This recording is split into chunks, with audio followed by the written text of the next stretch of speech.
CEO, wanna change your life? Come see me, yo. I'ma teach you how to build up wealth for your family, not just for yourself. I'm a bestseller, a house flipper, a businesswoman, a go-getter, a big investor, a gold builder that could teach you to get richer like millions, baby. You really about to fill your savings. You about to have multiple streams to pass your children, baby. Let me teach you to get your credit on track in the long run. You'll make it all back at Catalyst and watch it all psychology black-owned firm, but we ain't all black. Hey, what's going on tonight, you guys? What's going on, ladies and gentlemen? This is Real Talk Live with your girl, Constance Carter. And I am so excited to be here with you. And as everybody is logging on, I see you, see me, I see you. I want to know, you guys, the numbers are just rising and rising and rising and rising. Yes, come on in and make yourself at home. And while you're here, I want you to tell us where you are from. What's up, Romel? See, he already know. Ramel, he kicks it with us. He already know. Where are you from? Ramel said he is from Chicago. Thank you for sharing this, Ramel. And I appreciate that. I didn't even have to ask. Oh, that Ramel's a young lady. I'm sorry. So where are you hailing from? Where are you watching from? I want to know. This is an interactive discussion. Okay, so anytime I come on live here, it is not a monologue. It is a dialogue. So we are going to talk together about this. Any subject, any particular subject. What's up, Tiffany from Mobile, Alabama? Hey, Jonetta. Who was that? Sperlin Edwards from Connecticut. What's up, Miss Delia from Los Angeles? And I know we have people that are from all over the world. We have people that watch from France. We have people that watch from South Africa. We got people that watch from Mississippi. We got people that watch all the way from Australia. From the ends of the earth, they come on here to watch us and hang out with us. And I appreciate it. I appreciate you coming on here every night.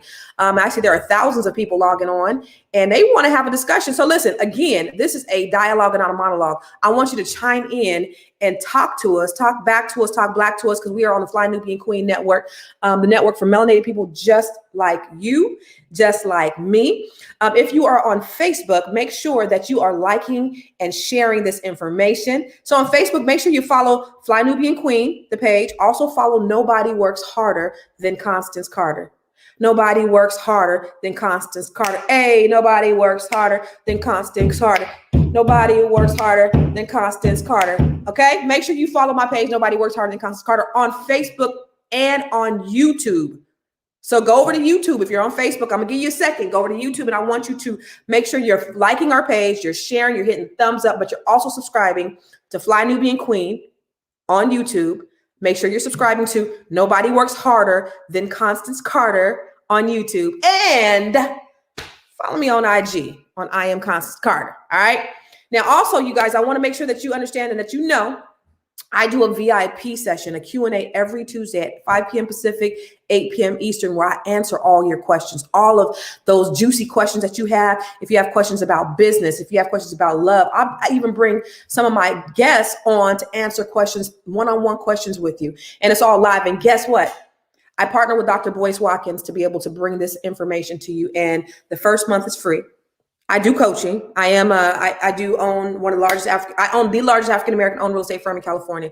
I'm also a best-selling author. I own several businesses, and I coach people, and I coach them for $2,000 per month. But for this particular partnership that I have with Dr. Boyce, this is a Q&A session that I do for, I think, $59 a month, and the first month is free. So you guys, if you guys want to learn all about anything that I do, how to write a book, how to get your credit right, how to start a business, go ahead and go to ConstanceCarterVIP.com and make sure that you sign up over there. You subscribe to that page, and so that we can get started. So, okay, you know this is a tantalizing subject, right? Y'all know this is a tantalizing subject.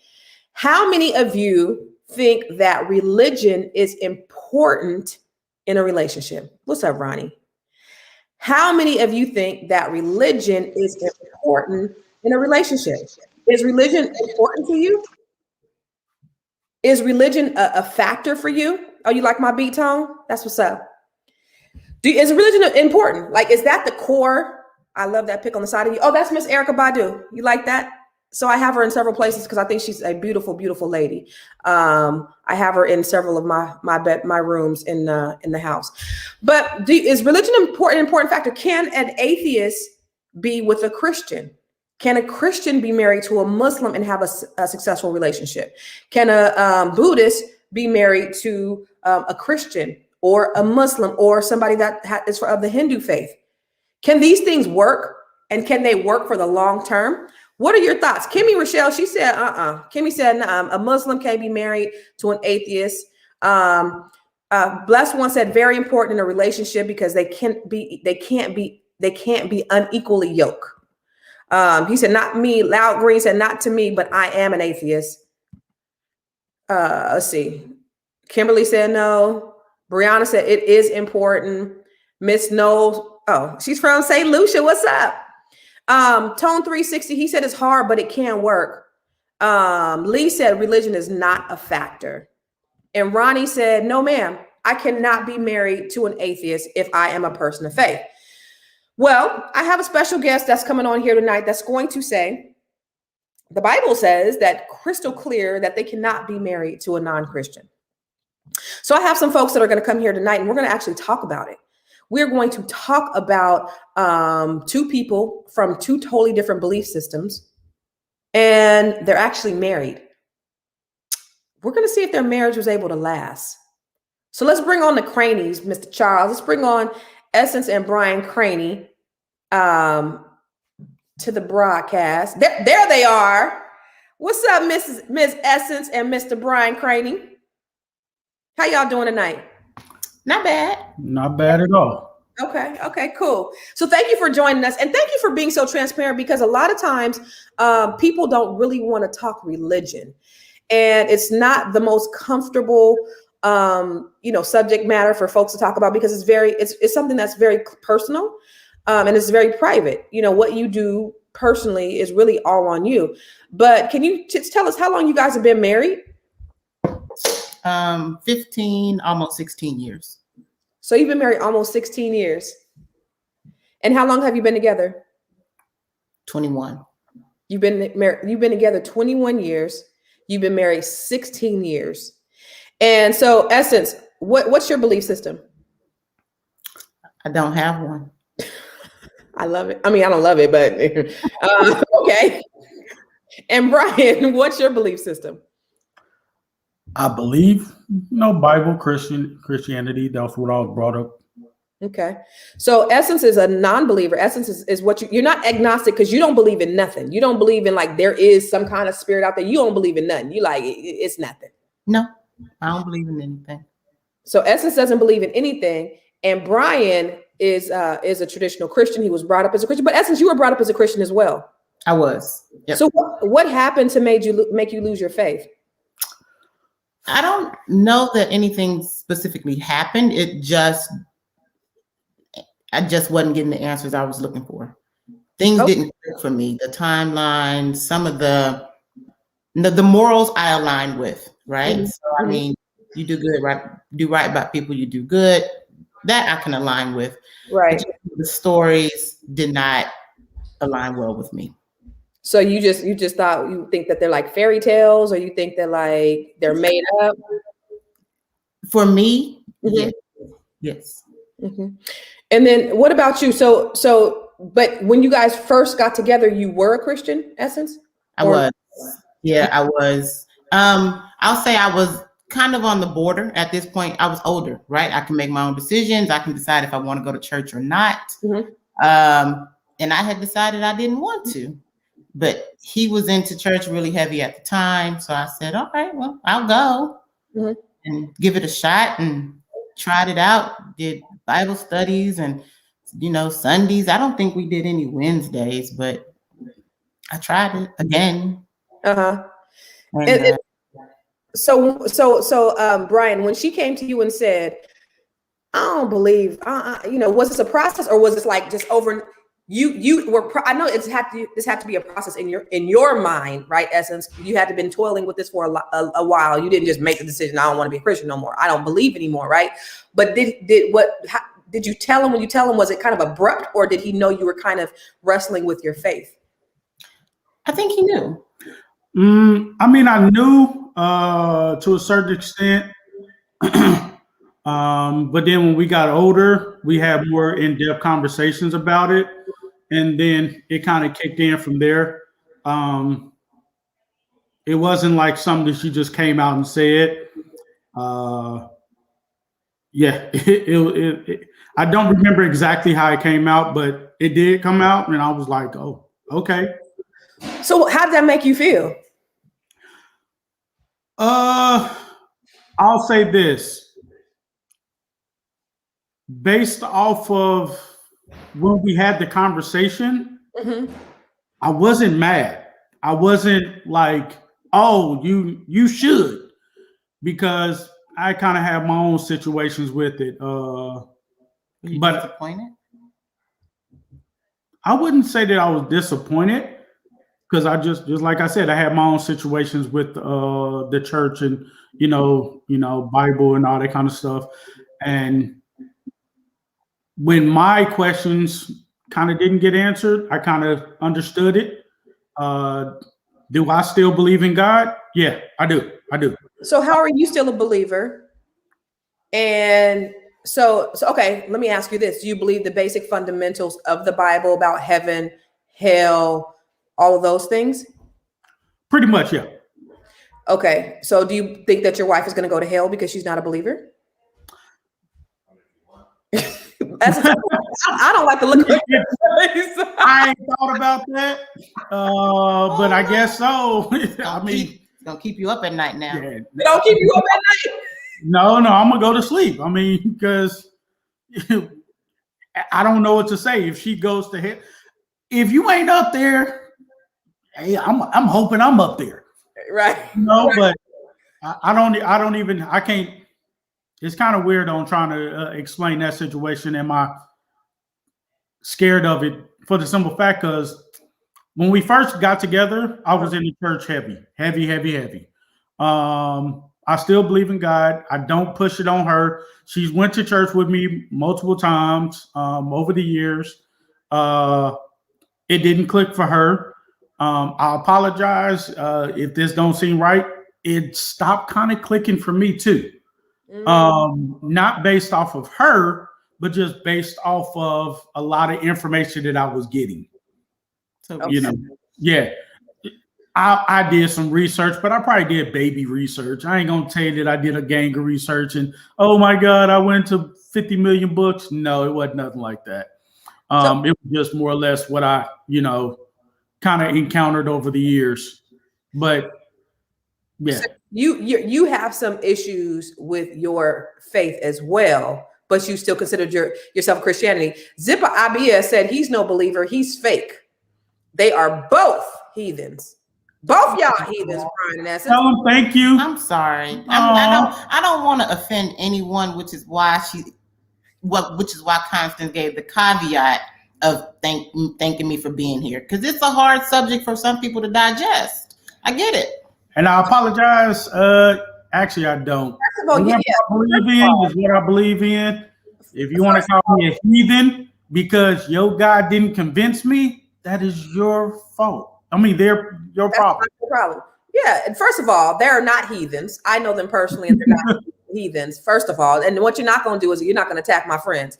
And the fact that a lot of atheists that I know are so angry. They're so combative. And the thing that I love about you, Essence, is like, so let me just tell you guys, Essence and Brian are personal friends of mine, right? I knew him for years. I had no idea that Essence was an atheist. And we were at my house in this very room, I think shooting pool or something, right? Because Brian is a hustler. Like he hustles people in pool. He tries to like play you at one time and then, do bad the first time. Then you put money on the table and then, he takes your money. He's that kind of hustler. So we were in this room and Essence said, I can't remember what you said, but you said you were an atheist. What was my reaction, Essence? What was my reaction? Grab the pearls. I was looking for the lightning to strike.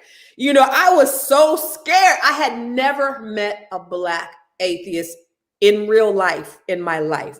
Now, I've met people who believe different things and had different faiths, but she said, no, I don't believe anything. I don't believe nothing. I don't believe in spirituality. I don't believe in the universe. I think when I die, nothing happens. And so it was just it was also fascinating because I'm a believer. So it was fascinating, but I was also scared, like, oh my God. And the way we're raised like, oh my, if you don't do a certain thing a certain way, you're gonna go to hell. And that's just kind of something that's been ingrained in you. And whether things look a little off for you or not, biblically speaking, you still, because we were scared, they placed a fear of us into believing, you still going, that little bit of belief you're going to have because you don't want to go to hell. And so for you to take that bold step, to say, you know what, I don't believe in anything, and not be so brazen about it and so combative, because I'm telling you, I've met other atheists and I've never met a Black woman atheist, I'll tell you that, but I met other atheists and they've been very combative about their beliefs. They don't, they try to tear you down. They try to, prove you wrong. They try to battle you. And for the fact that you don't do that, I can totally respect that. I appreciate that. I don't know. I don't understand, and I can't explain why other people would even be angry or try to discredit someone else's beliefs or ideas. That doesn't make sense to me. No one is battling you to convince you to be a Christian, right? People tell me all the time when they hear, "I'm gonna pray for you." Okay, I welcome it. If it works, it works. I'm not gonna say don't do that, or some people say, "Oh, I don't want your energy over me." I don't understand. I imagine you're saying it because you mean it, and I welcome it. And she's a good person, so it's not like she's worshiping the devil. You don't believe in the devil, like it's not like you. I don't believe in ghosts. I don't. Girl, you don't be up in the room scared, or be at the house by yourself, kind of scared. That's ghosts. I believe in ghosts. I mean, I feel like it's probably my dog running around downstairs. That's nope. So somebody said in the comments, which I thought is a great question, how are you raising your kids? Oh, well, I let them make that decision, right? So initially we were in church, and then I'm not a good person. We gotta go to lunch. They think I'm not a good person. Y'all buy your brunch on Sundays. No. We can't buy the heathens brunch. No. Okay. So I let the girls choose because we have 3 daughters. They choose, right? So at one point they went to a Buddhist church with a friend. They've gone, of course, to Baptist churches with us. I think they went to a Muslim ceremony. I think so. I know they went to a Korean church. Yeah, they went to a Korean church for a while. Wow. And we basically, at that time, I'm not gonna lie to you, when we had them, I was in the church, I was going, she would come every once in a while. I would take the kids, they would go on their own classes doing stuff, and they'll come back and add some stuff. But we didn't, I didn't push it down their throats, just like I told you, because I was having my own things. Our family is pretty cool, Kids is not crazy. They not run around here want to be a serial killer. They treat people right. We do have conversations about Bible, God, stuff like that. So they ask questions. So when you have those conversations about the Bible, about God and the Bible, what do you just kind of stay out the conversation? And do you stay out the conversation? Do you contribute to it at all, Essence? I do. I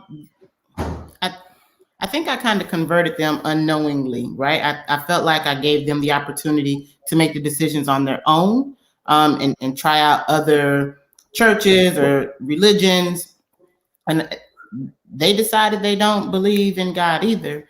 And so I don't know about all 3, but probably 1 or 2 of them do. Let's ask. Devin, do you believe in God? Nope. Okay. Nope. The youngest doesn't. The oldest doesn't. The middle one, I don't think so either. Yeah. So we're going to have to take marriage between Devin and my son off the table. But she's a good person. You know you want it to happen still. You get along with her family. That's what counts. Who you want at the table at Thanksgiving. Right. That's true. But and so you said you think you converted them to non-believers inadvertently? I think so. Basically not hey. Yeah. Not going. I think the fact that we didn't go as often as we let them go to other churches, that kind of took them away from the religion aspect of it. And do you so for you, Brian? Yes. Being that none of your girls are believers and you still believe in heaven or hell, does that worry you at all? I'm gonna go with another answer is I haven't thought about it. You hadn't thought about it? I haven't thought about it because of the things lately. If you would have called me 10 years ago, 15 years ago, I'd have had a different answer. I'd be like, oh, yeah, that's gonna, Now it's like the whole Christianity thing is really aren't even, Well, I have a question. Believing in the heaven and the hell. That's a big problem. If I had not put forth the effort of attending church and being spiritual or religious, would you continue the relationship? I can't say I don't, yes or no. I don't know, because at that time we were very young. So are you saying in the beginning, had she not faked the funk and acted like she liked Christianity, would you have still been with her? Did she trap you by saying she was a Christian in the begining and then hit you with a switch? She never said she was a Christian in the beginning. No, she never put that out there. She did tell me that she did go to church. So I was like, all right, cool. Well, I go to church. Come on, let's go. And she was like, all right, cool. If she would have said no, it probably would at that time made a big difference. But because she actually tried, you know what I mean, to do some of the things, then that made it the situation better. She didn't just be like, no, deuces, I ain't doing all that. Yeah. I think the biggest thing, can you guys see me? Because it looks like my picture is frozen. Is my picture frozen? But you can hear me? Yeah. Yep. Okay. I think the thing that I'm seeing just from the outside looking in is the level of respect that you guys have for one another's beliefs, right? Your beliefs are personal to you, Brian. But it also sounds like you're kind of teetering in where you are. Now, you used to be, I think you used to be like a youth pastor or something like that. No, I was into the whole youth setup because of my. You were a DJ. Yeah, DJ. I did DJing for Christian rap. We did. Me and my godfather, we had a Christian club. Mm-hmm. So I DJ for that. Did sound reinforcement for rap concerts that came to Kansas City. I did all that. Mm-hmm. One problem that I had was I was doing all this stuff, and I would see kids and see grown folks praising God, crying, all this kind of stuff. And it never hit me. As much as I prayed, as much as I did everything, it never hit me. Like it would hit me every once in a while, but it wouldn't like grab me. You never got the Holy Ghost? Not even just the Holy Ghost, just to, feel it. Like the times that I would feel it because maybe I did some old stupid stuff. I got to repent. But just the joy of it, yeah, I lost it. So, Essence, would you say the thing that turned you off from Christianity was it the story, or was it the people inside the church that turned you off? What were the things that made you like just say, this ain't for me? It was a combination of them all, honestly. Because I feel like if you say you're going to do something, then you do it. If you don't want to do it, you don't do it. I don't believe that, when the clock strikes 2:00 after you walk out the doors of church, that you should be physically abusive to people or verbally abusive to people or, perverse with sexuality. And that's, we know as humans, we'll explain it away. As humans, that's a temptation. It's a sin. And so then you just kind of cleanse yourself every week, go back to church on Sunday and try it again. That just doesn't sit well with me. Yeah, I get it. I'm trying to get myself back up in this stream because I don't know why I am You know what? It's probably, see, I'm still frozen. It's probably them boys up there playing that damn game, taking up all my damn bandwidth on my internet. Well, the other thing is some of the stories in the Bible. We were just discussing it. It was either this morning or yesterday morning that we were just talking about how Leviticus was saying, when a woman has her menstrual cycle, that she's unclean and a man should not touch her, and anyone that touches her is unclean. And then they likened it to, what was it? Something perverse in there. And I'm like, well, you liken a perversion with a woman having a regular monthly menstrual cycle, which is supposed to be here for her to be fruitful. No. A lot of things just didn't, for me lately, yeah, a lot of things is a big problem. It's very contradictory, in my opinion. Yeah. So. Someone said you can't teach kids morality without the Bible. The Bible is not a moral end-all, be-all. Oh, okay. Then scream forgiveness and judgment someone else. You guys. I'm gonna hop in with you guys for a little bit. How you guys doing today? What up? How you doing? Good. So, name is Charles, one of the co-hosts and the producers while we get Constance back up. Just another general question for you. So, how did your parents handle the issue of marriage when that idea of atheism and religion came up? Like, what were some of the things that you guys had to deal with from that perspective? We didn't have, I'm gonna tell y'all Well, wait, what'd you ask, girls? I asked them how they dealt with their parents. Okay, so let me break it down for you. My mom passed when I was 15. Okay. My grandmother was really into the church. Of course, my grandma never knew anything about her being, not a non-believer. So that never came up. My dad, he was fine. None of them had. None of this was out. Yeah, none of this was out. None of this was even talked about. And then on top of that, I'm not even gonna lie to you, we probably wouldn't have cared anyway. Well, because to Constance's point, I'm Black. I'm a female. I'm from the Midwest. I'm supposed to believe in God, right? I grew up in a family full of, Christians. I went to church every Sunday from a little girl to the point where I could decide that I didn't want to and just kind of, it didn't come up. Yeah. But I told my mom 2 years ago, and she was appalled. What did she say? How many heathens were you? I think a lot. I think she questioned her, her child rearing. But did she plead the blood of Jesus over you at that moment? Almost. But here's the funny thing is my mom never went to church, right? I always attended church with my dad or my grandparents, my paternal grandparents. Mm-hmm. So I never went to church with my mom. So it was a surprise to me that she was, upset or disappointed with me. Yeah. So it took a long time for me to come out or even be comfortable and confident to say to people that I don't believe. And now I'm just to the point where I'm okay with it. I definitely, and just kind of to address one of the comments that was in the chat, and I wanted to talk a little bit more about that with regards to just the child rearing. Personally, I believe that it's very, very good, even if a child chooses Christianity, to choose it for the right reasons, right?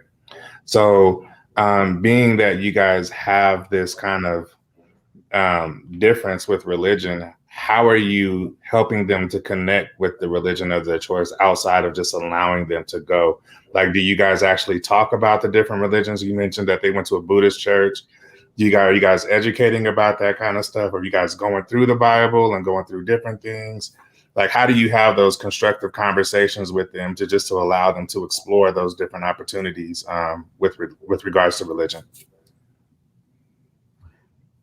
We have conversations. And that's as far as it goes. I don't push anything on them. Of course she doesn't. If they ask me, I tell them, yes, I believe in God.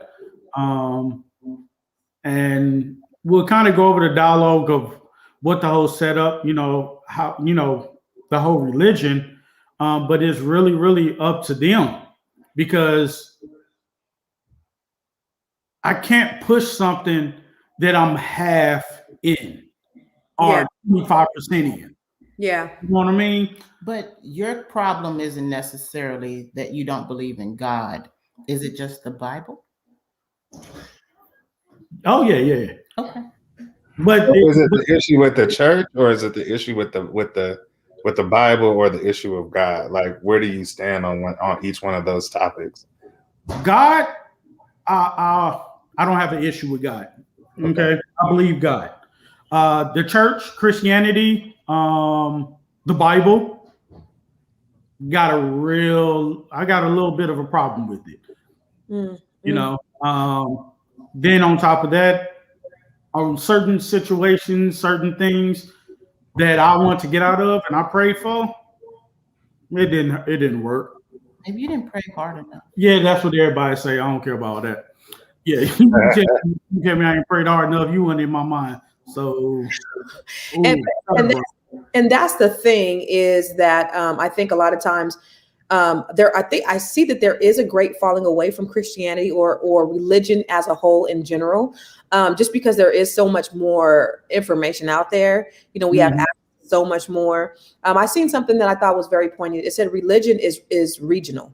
So if you're here, this is what you're going to worship. You probably might be a Christian, but if you're here, you may be a Buddhist. If you're here, you may be a Hindu. If you're here, you may be a Muslim. And so I think people are seeing that, and their eyes are opening, because when it was introduced to us as African Americans, that's all we knew. Yeah. It was beat into us, but that's all we knew. But on the same token, I can say for me, the Bible, whether you are a believer or not, the Bible has some basic principles. And I'm a believer, so I'll put that out there. But the Bible has principles that we can all take, that we can all live by, that you just can't throw it away. Yeah, there might be some stories there that just don't add up, make sense, like what happened to Adam and Eve's kids, and who did they marry, and those types of things that just kind of don't connect. But if you go to Proverbs, or if you go to Ecclesiastics, or you go to things like that, there are principles in there. If you go to 1 Corinthians, where it talks about love, there are principles there that we can really live by, and then we can hold on to. And then the things that Jesus taught are things that, I still believe that, we can hold on to no matter what we learn that's out there. But for you, Essence, when people say, I'm gonna pray for you, and I know, and you're so gracious when people say that, because I think we were talking the other day, and my cousin said, oh Lord, she said something like, maybe I'm gonna pray. And you were like, okay, cool. Somebody in the comments said, don't pray for me, pray for yourself. And that's how I would look at, somebody who's an atheist, and somebody said, ooh, girl, I'm gonna pray for you, and I would think their reaction would be like, don't pray for me, don't. So I love how you're so gracious, but how does that make you feel when people say that to you? Do they look at you like you're the boogeyman? Do they look at you like you're an anomaly? And does it make you feel kind of awkward or weird? Yes. And that's why it took me so long to be honest, right? And I think it's just a form of respect. I feel like people that say that to me, they genuinely, in my head, they genuinely mean that. And they feel like they want to save me or my soul. Okay, so in my world, that's not a bad thing. If you can save me, right? I'm not going to be disrespectful and say, don't pray for me, pray for yourself, or, work on your own demons. That's not my ministry. And I think, to your point, though, right? I think a lot of times what happens is that we get these indoctrinations one way or the other. And we really don't take time, one, to investigate what our religious beliefs are and why they are. And most often, especially when I'm looking at the comments and I'm hearing some people like, well, name a good atheist, I'll wait. Well, define define great. Good atheist, yeah. Right, yeah, but define great, because James Baldwin was atheist, and he, in my book, was a great man. So you have to really look at that and say, okay, you have to put parameters around that for yourself. And your belief system is definitely your belief system. What I don't like, and what I love that you guys are talking about, is just a lot of the indoctrination that happens on one side of the fence or the other. Just because a person, like the assumption that you're not a good person because you don't believe in God. That has absolutely nothing to do with your personality. It has absolutely nothing to do with your work ethic. It has absolutely nothing to do with how you raise your kids or how you love your kids or how you love your husband or how you support your community. Those things are two very separate ideas, right?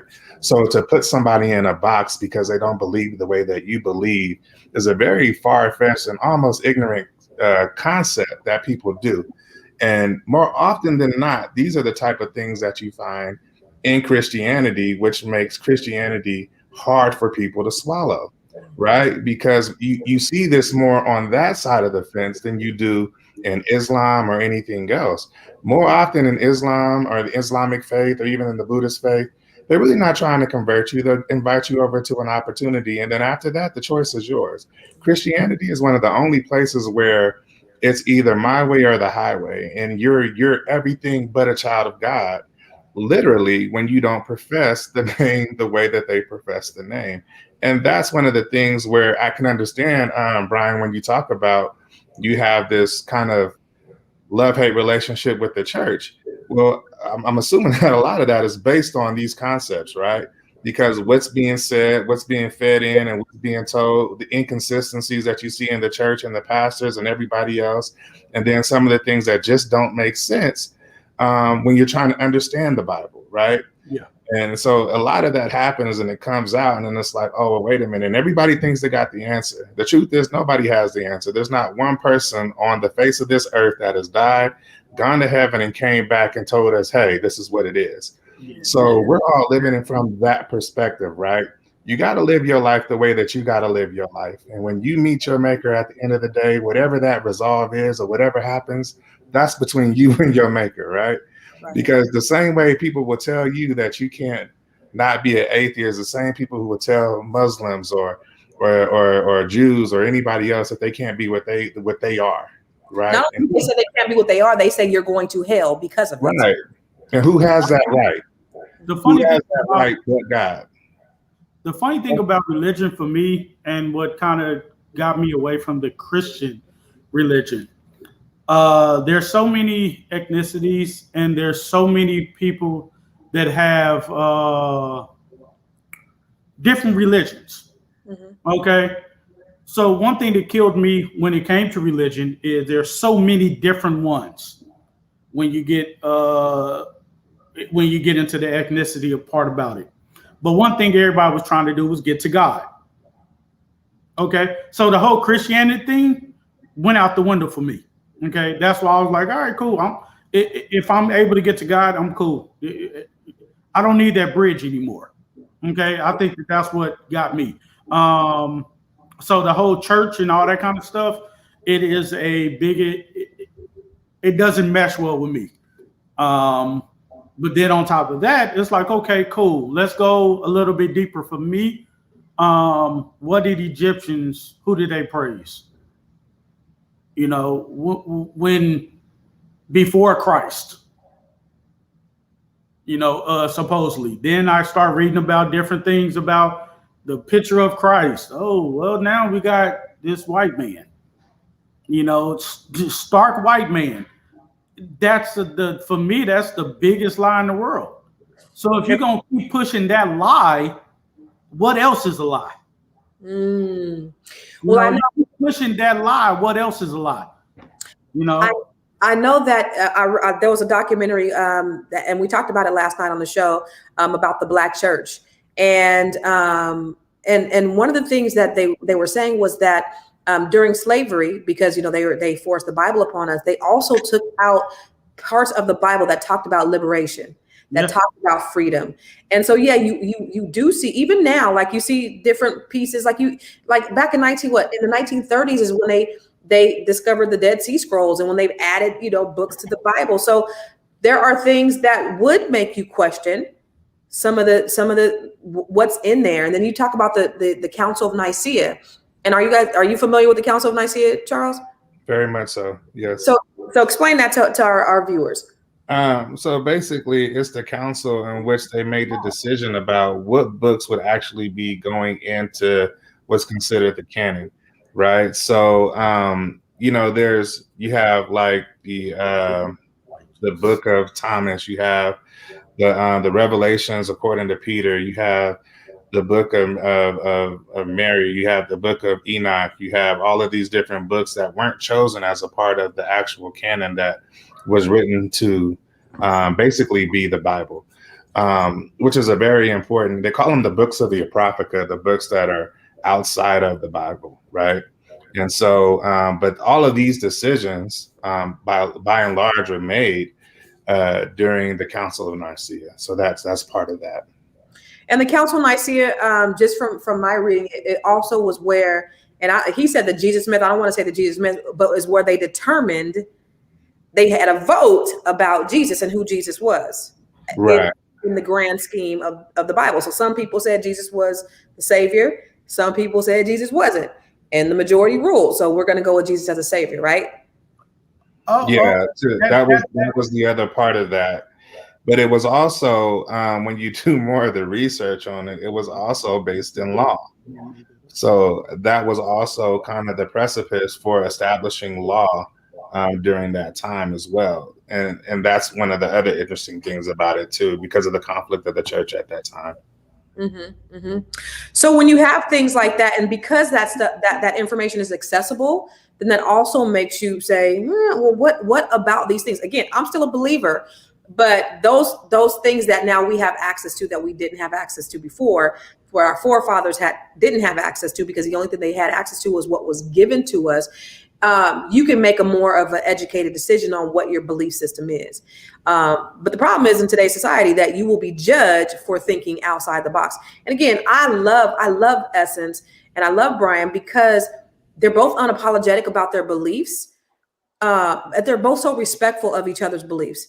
And you could have two Christians in the same household, or maybe even two Muslims or two people of the same faith in the same household that can't even agree on what the belief system is or how to raise their children, or, just some basic values. And then you have these two people who have two totally different beliefs. Now, I never said that Brian in here was a Christian. And I see your sister Chavez said, Brian, we knew about Essence, but wait a minute. This is my first. Did you see her comment, Brian? Yeah, we did. Well, what do you think about that? Your family didn't know that you where your belief system lied? I mean, the belief system changed. We don't talk about it. We don't go to church. So How do you feel about your family hearing this for the first time? They'll be all right. Brother, you uninvited to the barbecue. I don't care. I got a barbecue grill with both sides on it. I think what we ain't saving him no plates. I think I think like everything else in life, right? As long as you respect the person, and we used to have conversations a lot, is he'd say, I don't understand where you come from. I don't need you to understand. All I'm asking you to do is respect it. So I think that's like everything else in the world. I can respect your political opinion. I can respect your religion. I can respect your sexuality. We can move right on along with this. Yeah. So would you be able to be married to Brian if he was a Trump supporter? Yes. She like Uncle Trump. Uncle Trump gave me a few checks. She don't like him. But I would like to have a conversation with someone genuinely to see where they're coming from with their support, right? Because in my head, I'm thinking you just a bigot, you're a racist, you want white power. How did you become a Trump supporter if you don't identify with any of the terms I just laid out? Right. So I think, sure. Yeah. He voted for Obama, and I was a Hillary fan. But when she didn't make it to the primaries, then who did you vote for? I voted for the black man. Yeah, she came over. Okay. I can dig it. Okay. I just wanted to know how deep this respect went, just because, is it only a religious thing? Is that not that important to you? I mean, political also, because I know if I had somebody that was a Trump supporter, I probably couldn't, because their core beliefs don't align with my core beliefs. I don't know that I could be married to somebody from the Islam faith, even though Islam is of peace. But, there's just some core things that are important to me that I don't know that it would jive with where I'm going. I don't know that I'd be able to be married to a Buddhist, or especially an atheist. because of my core beliefs, because I believe in, certain things. And I would be worried about their soul. Now, Charles, you jumping back on here. We enjoyed the conversation. You gonna come back on here, brother. He tried to get up off of there. Nah, you part of the program now, homie. So Constance, so if you've known someone, right? If you were married for 30 years and your spouse finally he changed his mind. I no longer believe in the Bible. I no longer believe in God. What changed internally for you that this person is no longer, your soulmate? That's probably different. Maybe me meeting somebody now, I don't know that I could go into a relationship with somebody who doesn't have the same core beliefs, but should that happen over time, just like with you and Brian, like you tricked Brian in the beginning to act like he was a Christian so that he would marry you and give you babies. At some point, if I was with somebody and we were both equally yoked, or we were both Christians and we still loved each other, and he decided that's not the direction he was in, then I would stay married. But there's some core fundamental things that would concern me as his wife. Well, as long as they're not kicking puppies and shooting little babies, I feel like everyone is genuinely Christians do that. You know what? You know what, Brian? Huh? I said, you know what, Brian? This is what we're not gonna do up in here. I feel like they're still genuinely good people, right? Yeah. They're not amoral, right? They still have morals. They're still loving, caring, society contributing people. Mm-hmm. Yeah. Because you don't believe that there is an afterlife or a heaven or a hell, I don't know that makes you unequally yoked. Right. Charles, what do you think? Could you be married? Or what's your faith, Charles? I'm a Christian. Mm-hmm. I am a Christian. I'm a little bit like Brian, not so much, in the sense that I have a problem with the church or with the gospel. I feel like I've studied enough to understand a little bit, and enough to understand that there's things that I align with and things that I don't, and then I just accept the things that I align with. I don't align with the fact that everybody outside of the 144,000 is going to hell. That's Jehovah's Witness. Yeah, I don't align with the fact that if you're not Christian, you're going to hell. Yeah. I don't know. That's my belief. Yeah, that right there killed it for me, because it's like you have all these religions, and how do you know that your religion is the right one? Like if you are, in a different religion, you're going to hell. Wait a minute, hold on. That don't make any sense. So that's why the whole religion thing kind of lost it for me. And I was like, if I'm gonna keep going, I just wonder, that connection with God, because the religion, because there's so many, it seems like a joke to me. And furthermore, for me, like I said, I'm not God. I don't make that decision. It's not my choice. It's not my reality, and it's really not my concern. My concern is my faith, what I do, and how I do it, right? And everything else is, for the person who believes what they believe in. So I don't really concern myself a whole lot with the next man's faith. The same way I can't concern myself with the next man's walk, right? Yep. Because I'm a Christian don't mean I'm going to heaven either, right? Especially if I got some hellish ways. So, I'm more of, let me worry about myself and my own salvation before I start trying to talk about somebody else and what they are and what they're not going to do. Yeah. That's just my belief system in that. But I also believe that the Bible says to study to show yourself approved, right? Unless you've done the work to do so, then you really can't say that you know enough to even make those kind of statements. And when we're talking about study, we talk about study. We're talking about exegeting text. We're talking about really understanding the context and the foundation of that text, when it happened, why it happened, what changed. We're talking about learning things even outside of the canon, right? Get really, really familiar with everything, so that way you can make a good decision. Yeah. I've seen some of the people in here talk about the Jesus is a reflection of the sun. And if you look in Egyptian Egyptian studies, or if you know anything about Mithra or Dionysus or any of these other, ISIS. yeah, They praise the sun god. yeah, they're definitely similarities. But I will say this to your question, Constance. After doing all the research and kind of just learning as much as I learned, that's when I made my decision for Christianity. It was a choice for me, and it wasn't something that I did because everybody else is doing it, or because mom said do it, or because dad said do it. I felt like for me, I needed something to ground and have a foundation for my faith, right? So that's what I chose.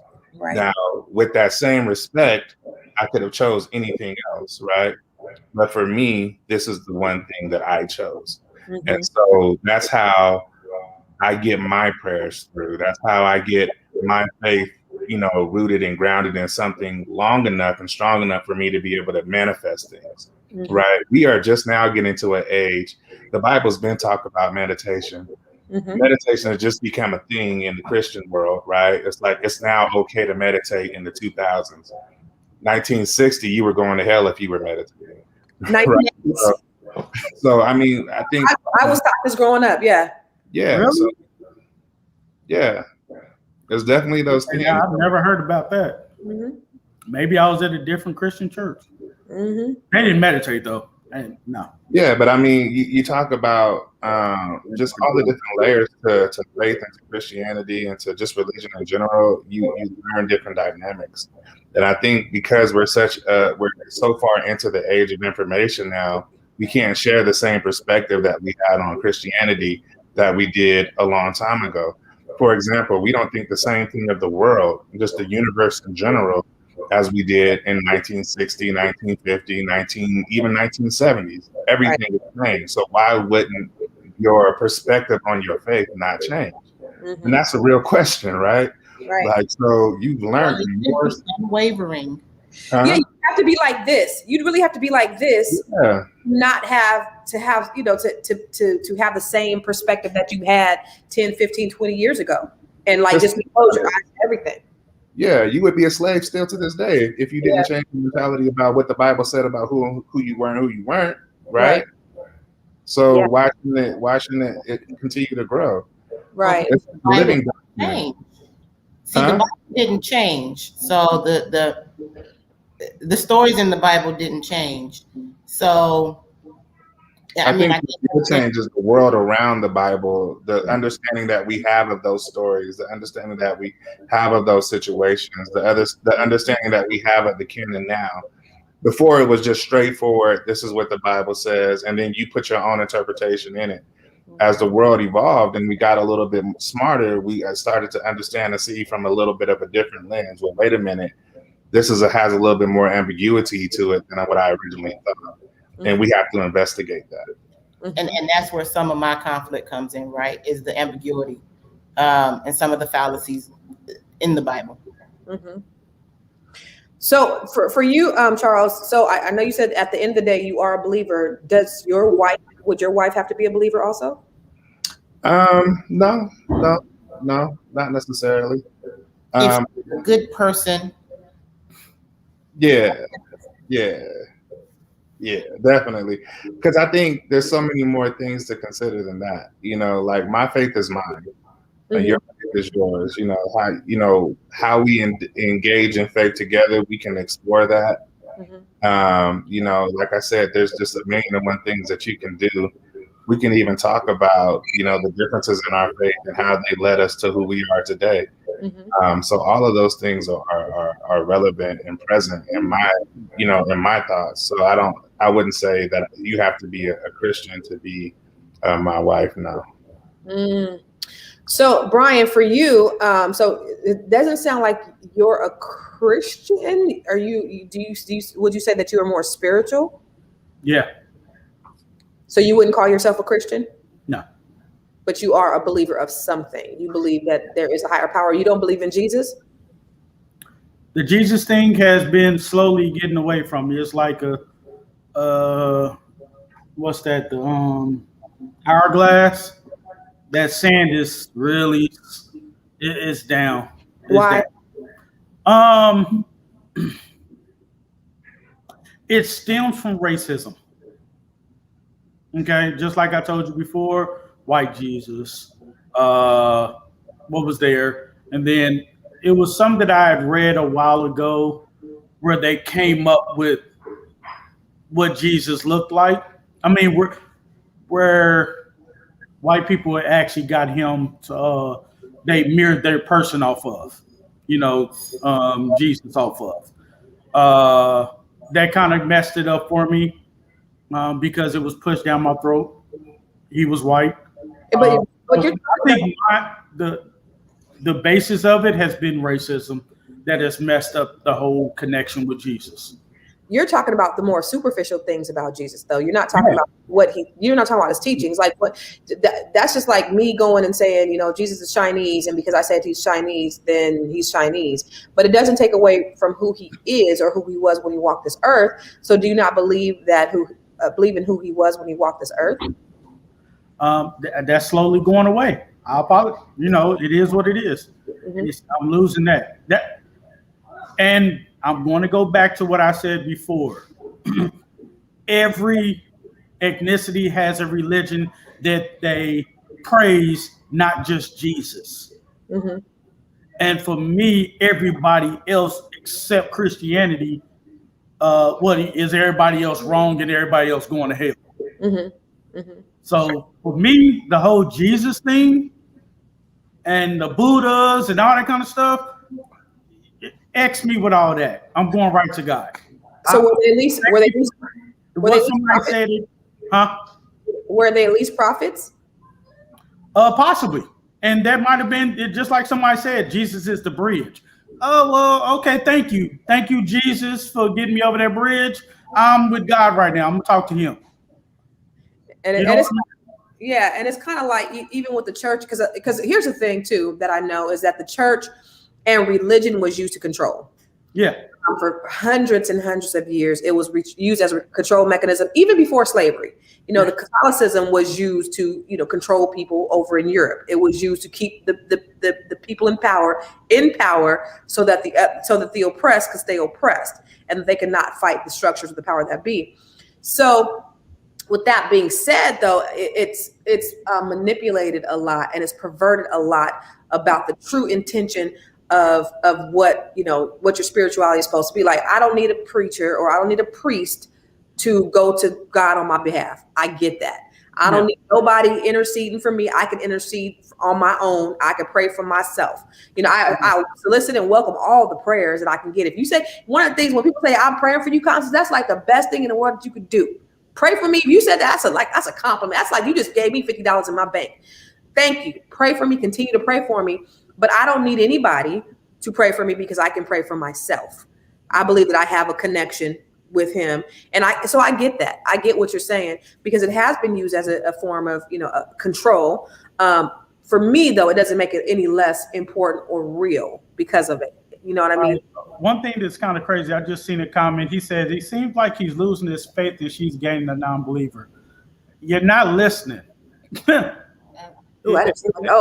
Somebody said, if I'm telling you that I believe in God, I just don't have to believe in Jesus. That's not me saying that I'm a non-believer. Listen to what I said is I believe in God. But not the Bible. Yeah, I don't have to believe in the Bible to believe in God. Mm-hmm. So it's not that she's gaining a non-believer. Oh my God, no, she believes what she believes. I believe what I believe. Mm-hmm. Yeah. So I just want to make that clear. Yes, I still believe in God. Yes, the whole Christianity, the whole bridge. I guess I'm looking at it as I don't need it no more. Well, Listen, man, at the end of the day, that's your cross to bear one way or the other. You know what I mean? And I applaud you for standing strong on your square and for believing what you believe, and standing up for what you believe in and allowing it to still maintain fruitfulness in your life.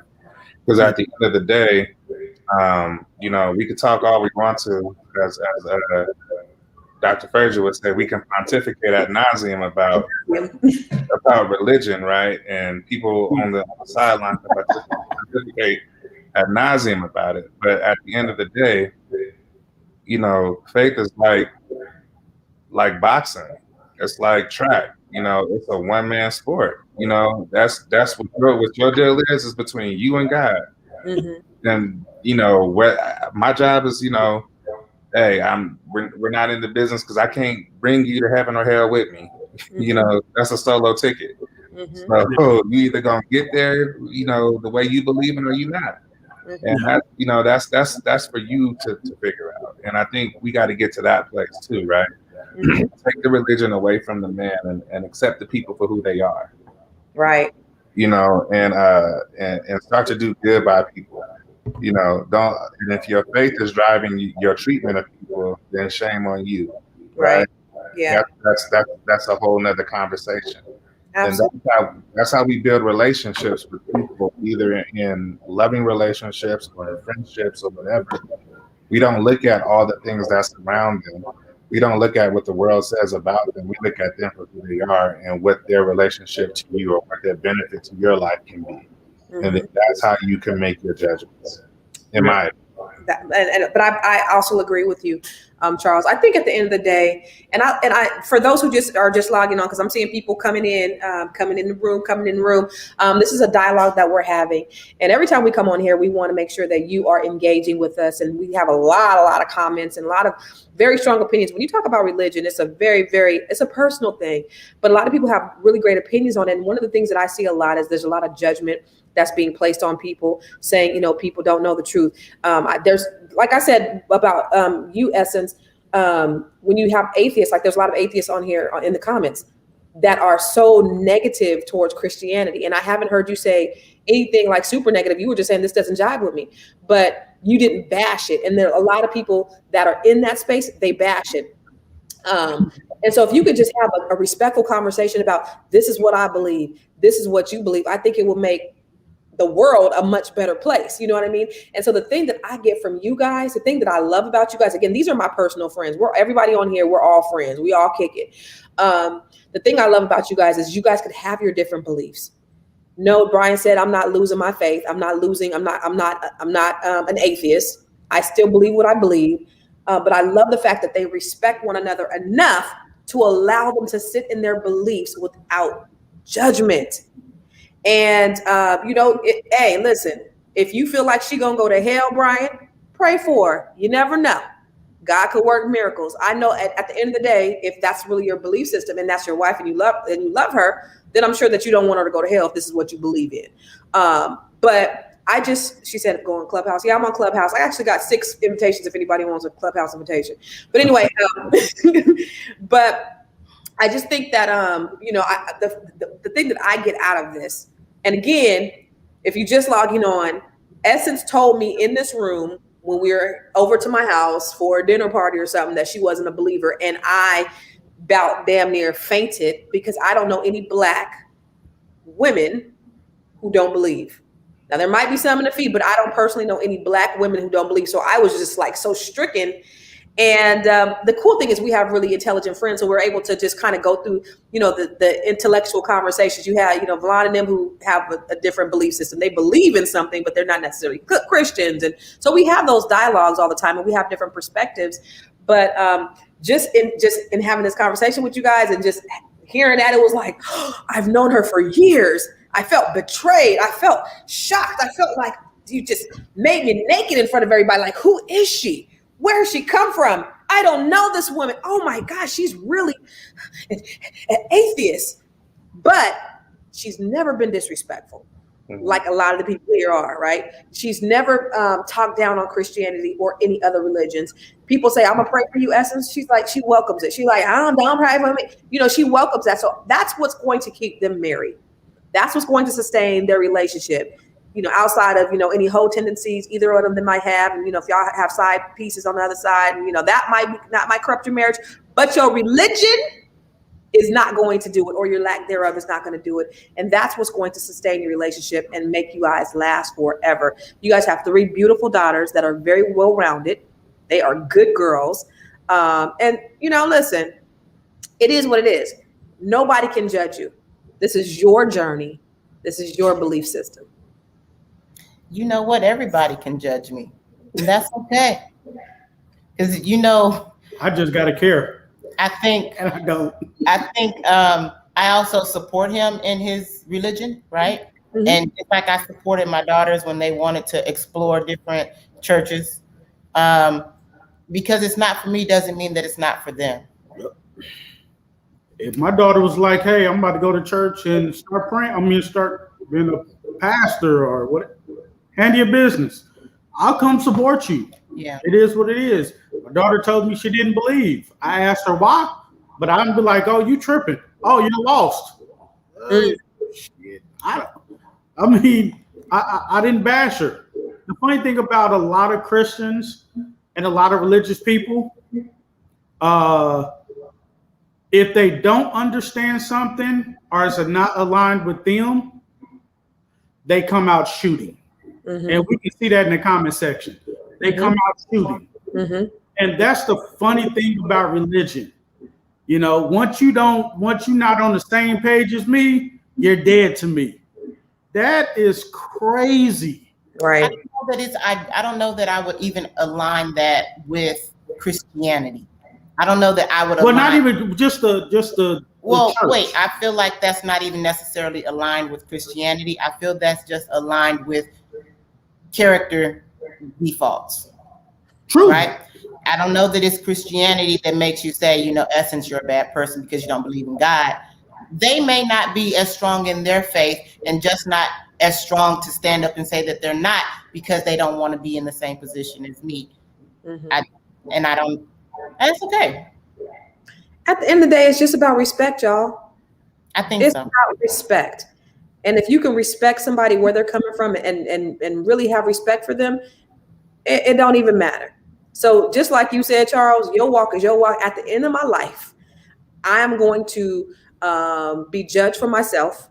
Yep. Nobody's going to be there on Judgment Day with me. So I just really listen. I'm gonna introduce you to what I have. I'm gonna share with you as much as I can. But if this is not what you want, this is on you. And you just have to continue to live your life and continue to respect. So anyway, you guys, thank you guys for coming on tonight. This has been Merry good. Christmas. Woo, y'all. And you know what? Prayers to your daughter. I know you said she had some medical challenges. So pray for her, please, y'all. That we want to pray for, right, y'all? That we want to pray for. Yes, she did. That was 2 days ago. 2 days ago, yeah. So she's home now, but we got a little bit more work that we have to find out about on Friday. So. Okay. And I'm definitely praying for her. And so you guys, thank you guys for tuning in. As always, this is always a great dialogue. I'm here every night, Monday through Friday, 6 p.m. Pacific, 9 p.m. Eastern, always talking about things that concern our community, whether it's health, wealth, love, all the things that could fortify and edify our community. That's what we're talking about. And listen, check this out, you guys. I am for all of you business owners, for people who are looking to get in business, who have their own businesses, who want to scale their business. I am doing a boot camp. It's called the Mind Your Biz Boot Camp. And I'm teaching you systems. I'm teaching you how to grow your business, how to create a great value proposition, how to set the foundation for your business, and how to get business funding. So go to Mind Your Biz Boot Camp, and that's MindYabiz bootcamp.com. And I've been talking about it for a few weeks, and so I'm finally got the page up, and it's going to be in the next 40 days. So you guys have an opportunity to sign up for that. And I want to really help as many business owners be millionaires as possible. So make sure that you guys sign up for it. And again, thank you. Thank you, guys. Thank you for coming out and hanging out with us again. As always, we'll back tomorrow night. Yeah, it's CC, CEO. Want to change your life? Come see me, yo. I'ma teach you how to build up wealth for your family, not just for yourself. I'm a bestseller, a house flipper, a businesswoman, a go-getter, a big investor, a gold builder that could teach you to get richer like millions, baby. You really about to fill your savings. You about to have multiple streams to pass your children, baby. Let me teach you to get your credit on track in the long run. You'll make it all back at Catalyst and watch it all psychological black on firm, but we ain't all black.